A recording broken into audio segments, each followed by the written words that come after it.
আটার বিস্কুট।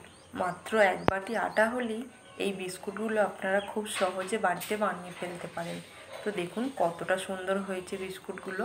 আপনারা এই বিস্কুটগুলো চায়ের সাথে কিন্তু খুবই সুন্দর লাগবে খেতে। একদিকে চা বসিয়ে আর একদিকে এই বিস্কুটগুলো আপনারা তৈরি করে ফেলতে পারেন খুব কম সময়ে। আর এই বিস্কুটগুলো অনেক দিন পর্যন্ত রেখে আপনারা খেতে পারবেন।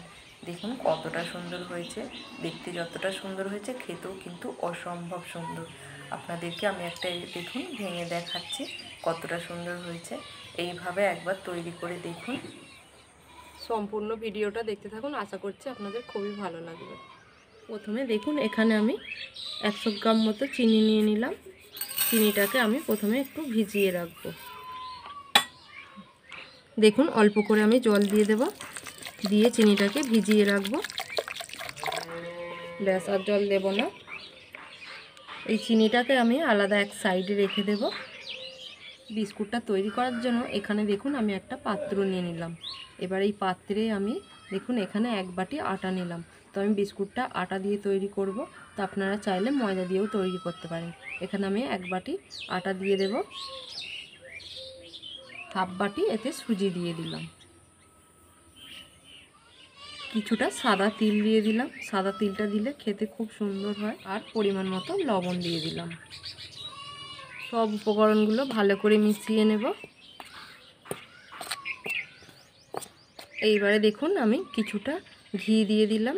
আমি এখানে হাফ ঘি ব্যবহার করব আর হাফ সাদা তেল ব্যবহার করব। আপনারা চাইলে শুধু সাদা তেল দিয়েও বিস্কুটটা তৈরি করতে পারেন। যতটা পরিমাণে ঘি দিলাম ঠিক ততটা পরিমাণেই আমি সাদা তেল দিয়ে দিলাম। এইবারে ভালো করে আমি মিশিয়ে নেব সাদা তেল আর ঘিটাকে। ভালো করে মেশাতে হবে এইভাবে। এখানে কিন্তু তেল আর ঘিটাকে ভালো করে এই আটার সাথে মেশাতে হবে। যত ভালো করে মেশাবো তত বিস্কুটগুলো খাস্তা হবে, মুচমুচে হবে। তো দেখুন ভালো করে মিশিয়ে নিয়েছি। তো দেখুন হাতে মুঠো করলে দেখুন জড়ো হয়ে যাচ্ছে। তো আমার হয়ে গেছে এখানে ভালো করে তেল আর ঘিটা মেশানো। এইবারে যে চিনিটা আমি ভিজিয়ে রেখেছিলাম এই চিনির জলটা দিয়ে আমি আটাটাকে মেখে নেব। তো অল্প অল্প করে দেবো আর মাখাবো। আটাটাকে একটু ভালো করে মেখে নেব দেখুন। আর এই ডোটা একটু শক্ত শক্ত হবে, খুব নরম হবে না, একটু শক্ত শক্ত হবে। এখানে দেখুন আমি একটা বেলুন চাকতির মধ্যে আটার ডোটাকে নিয়ে নিলাম। তো আমি মেখে নিলাম। তো দেখুন এইরকম ঠিক একটু শক্ত রেখেছি। আর খুব মসৃণ কিন্তু হবে না এই আটাটা মাখা, একটু এলোমেলো থাকবে। তো দেখুন এবারে আমি বিস্কুটগুলো তৈরি করে নেব। দেখুন এখানে আমি আটার ডোটাকে লম্বা করে নিলাম বিস্কুটগুলো তৈরি করার জন্য। এইবারে দেখুন এখানে আমি একটা ছুরি নিলাম। এই ছুরিটা করে দেখুন আমি এইভাবে ঠিক কেটে নেব। তো এইভাবে আমি সরু সরু করে পাতলা পাতলা করে একটু কাটবো। দেখুন ঠিক এইভাবে আমি কেটে নেব সবগুলো।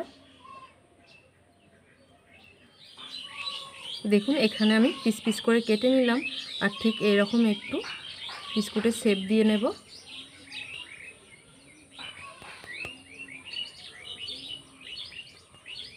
তো এইভাবে আমি বিস্কুটগুলো একটু শেপ দিয়ে নেব, এতে করে দেখতেও ভালো লাগবে।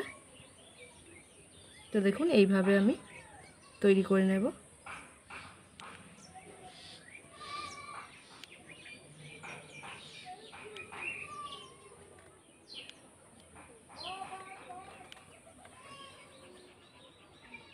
দেখুন বন্ধুরা এখানে আমার সব কটা বিস্কুট তৈরি করে নিলাম। তো এবারে চলুন তাহলে বিস্কুটগুলো ভেজে নিই। বিস্কুটগুলো ভাজার জন্য আমি উনান জ্বালিয়ে কড়া বসিয়ে নিলাম। তো এবারে আমি কড়াতে আমি সাদা তেল দিয়ে দেব। তেলটা হালকা গরম করে নিলাম। এইবারে আমি এক এক করে বিস্কুটগুলো তেলেতে দিয়ে দেব। তো দেখুন এক এক করে বিস্কুটগুলো দিয়ে দিলাম। তো তেলটা হালকা গরম রাখতে হবে, বেশি গরম করলে হবে না। বিস্কুটগুলো ভাজার সময় আস্তে আস্তে একটু জ্বালানিটা দিতে হবে। বেশি জ্বালানি দিলে তাহলে বিস্কুটগুলো পুড়ে যেতে পারে। দেখুন এক পিঠটা আমি উল্টে দেব। কত সুন্দর কালার এসছে দেখুন।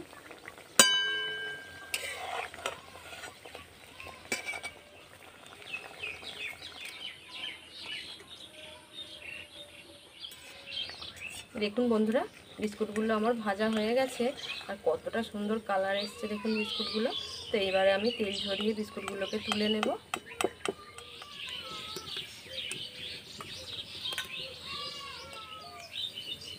এই সময় বিস্কুটগুলো নরম থাকবে, খুব সাবধানে রাখতে হবে, ঠান্ডা হলে কিন্তু শক্ত হয়ে যাবে। এইভাবে এক এক করে বিস্কুটগুলো আমি ভেজে নেব।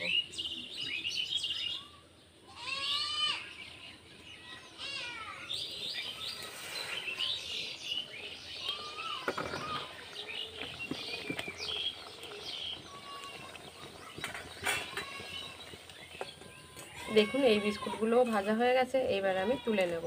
তো এই বিস্কুটগুলো একটু জ্বালানিটা বেশি পেয়ে গেছে, তো একটু লাল পাড়া হয়ে গেছে বেশি। তো দেখুন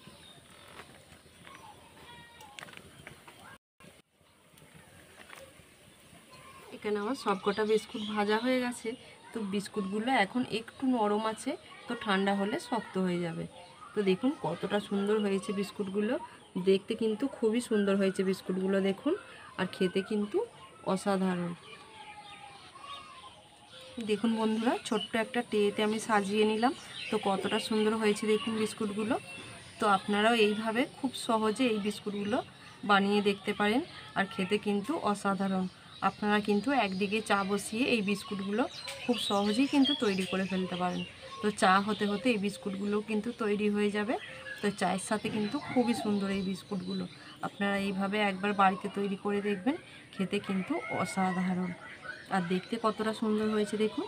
আর এইগুলো আপনারা কন্টেনারে ভরে আপনারা রেখে দিতে পারেন অনেক দিন পর্যন্ত।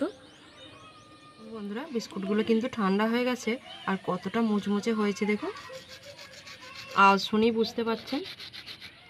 এইবারে আমি আপনাদেরকে একটা ভেঙে দেখাচ্ছি, দেখুন কতটা সুন্দর হয়েছে বিস্কুটগুলো। তো আর একটু ঠান্ডা হলে শক্ত হয়ে যাবে। বন্ধুরা, আটা দিয়ে বিস্কুটের রেসিপিটা আমি আপনাদের সাথে শেয়ার করলাম। আপনারা অবশ্যই এইভাবে বাড়িতে বানাবেন, দেখবেন সবাই কিন্তু এই বিস্কুটগুলো পেলে খুবই খুশি হবে। তো এইভাবে বাড়িতে তৈরি করবেন। তো আমার এই ভিডিওটা যদি ভালো লেগে থাকে একটা লাইক করবেন, বন্ধুদের সাথে শেয়ার করবেন। বন্ধুরা, আপনারা যদি আমার চ্যানেলে নতুন হয়ে থাকেন চ্যানেলটিকে সাবস্ক্রাইব করে রাখার অনুরোধ রইল। আপনারা তাহলে সকলে ভালো থাকবেন, সুস্থ থাকবেন, চাল মিষ্টি রান্নাঘর চ্যানেলে পাশে থাকবেন। ভিডিওটি আজকের মতো এখানে শেষ করছি, দেখা হচ্ছে পরের একটি রান্না ভিডিও। ধন্যবাদ।